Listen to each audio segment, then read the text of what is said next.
Welcome to Kenton's videos. Enjoy the video. In this video, I will show you how to make a fish lip gripper. First, let's gather our materials. You'll need a piece of PVC pipe, about 10 inches long and 1 inch in diameter, which will form the main body.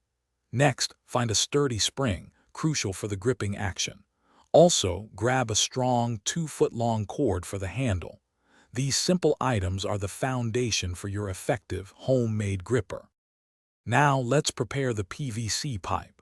Carefully cut the pipe lengthwise for about 5 inches from one end. This cut will allow the pipe to open and close. Next, shape the cut end into a V shape.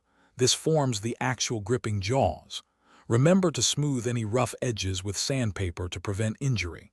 Finally, drill a small hole near the uncut end for attaching your cord. With the pipe prepared, it's time for assembly. Insert the spring into the cut section of the PVC pipe. The spring's tension is vital for the gripper to function correctly, ensuring the jaws close firmly. Next, thread your 2-foot cord through the small hole you drilled earlier and tie it securely to create a comfortable handle. Give it a few test squeezes to ensure the gripping action is smooth and effective. For the final touches, reinforce the cord knot with a strong adhesive to ensure it won't come undone during use.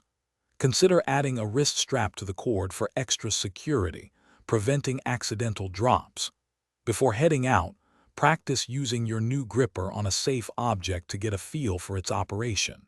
Remember to always handle fish gently and release them quickly to minimize stress. Thanks for watching. Consider subscribing if we helped you.